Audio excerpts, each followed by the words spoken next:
खबर हुगली से आरजीकर घटना को लेकर पीड़िता को न्याय दिलाने के लिए चुनचुड़ा के विधायक असित मजूमदार के नेतृत्व में चुनचुड़ा टोला फटक से लेकर घड़ी मोड़ तक एक मार्च निकाला गया। विधायक असित मजूमदार ने कहा कि घटना में लिप्त एक अपराधी को बंगाल पुलिस ने 24 घंटे के भीतर पकड़ा है। महामान्य अदालत के निर्देश पर घटना की जांच करने के लिए सीबीआई को सौंपा गया था, लेकिन आज 20 दिन से ज्यादा समय बीत गया है। घटना में जुड़े एक भी व्यक्ति को अभी तक पकड़ा नहीं गया। उन्होंने ये भी कहा कि हमारी नेत्री मुख्यमंत्री ममता बनर्जी ने महिला उत्पीड़न मामले पर कानून बनाने के लिए 2 बार प्रधानमंत्री को चिट्ठी लिखी है, लेकिन एक भी चिट्ठी का जवाब प्रधानमंत्री की ओर से नहीं मिला। हम भी चाहते हैं इस घटना में लिप्त दोषियों को जल्द से जल्द पकड़ा जाए और कठोर से कठोर सजा दी जाए। वहीं विपक्ष घटना को लेकर काफी राजनीति यहाँ पर करते हुए नजर आ रहे हैं।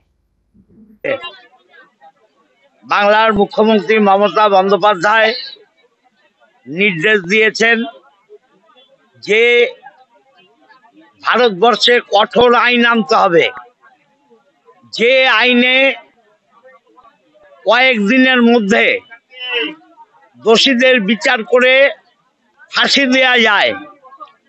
কেন্দ্রীয় সরকার এখনো পর্যন্ত নিশ্চুপ। 20 দিন হয়ে গেল সিবিআই হাতে মহামান্য আদালত কেস দিয়েছেন। প্রথম যে একটা আসামি বাংলার পুলিশ ধরেছিল, তার বাইরে কোনো নতুন আসামি আজও পর্যন্ত গ্রেপ্তার হয়নি। মূল অভিযুক্তদের গ্রেপ্তার এবং কঠোর আইনের দাবিতে আমরা তোলাপটক মোড় থেকে ঘড়ির মোড় পর্যন্ত মিছিল করলাম এবং 6টা পর্যন্ত এখানে অবস্থান করব। আমরা চাই সিবিআই দোষীদের গ্রেপ্তার করে অবিলম্বে শাস্তির ব্যবস্থা করুক এবং তাদের ফাঁসি হোক, এবং কঠোর আইন, যে আইন দেখে যারা এই নিম্ন মনের লোক, যাদের এই ধরনের মানসিকতা, তারা সেই সাজার ভয়ে কখনো ধর্ষণ এবং খুন করার মতো অপরাধ করবে না। আমরা সেই আইন চাই এবং সেই আইনের দাবিতে আমরা এখন অবস্থান করব। 6টা পর্যন্ত এই অবস্থান চলবে।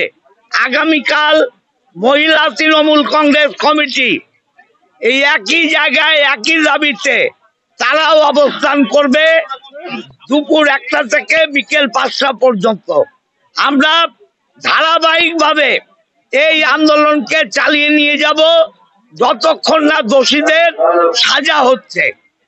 সব জায়গায় কিন্তু এই আন্দোলনকে ঘিরেই কিন্তু বিভিন্ন রাজনৈতিক দল সবাই চাইছে বিষয়গুলো, কিন্তু দেখুন, আমরা সবাই চাই ধর্ষণের সাজা হোক, ধর্ষণকারীরা ধরা পড়ুক এবং তাদের কঠোরতম বিচার হোক। কিন্তু ডান এবং বাম এদের ধর্ষণকারীদের শাস্তির চিন্তা নেই। এদের চিন্তা মুখ্যমন্ত্রীর পদত্যাগ। মুখ্যমন্ত্রীর পদত্যাগ করতে গেলে আগে ইউপির মুখ্যমন্ত্রী পদত্যাগ করুক, আগে গুজরাটের মুখ্যমন্ত্রী পদত্যাগ করুক, আগে মহারাষ্ট্রের মুখ্যমন্ত্রী পদত্যাগ করুক, আগে বিহারের মুখ্যমন্ত্রী পদত্যাগ করুক। কারণ ইউপিতে প্রতিদিন ঘন্টায় 4টে করে রেপ হচ্ছে, মার্ডার হচ্ছে।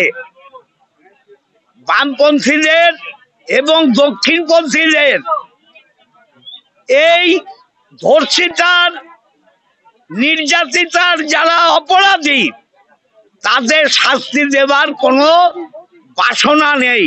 তাদের বাসনা মমতা ব্যানার্জির পদত্যাগ।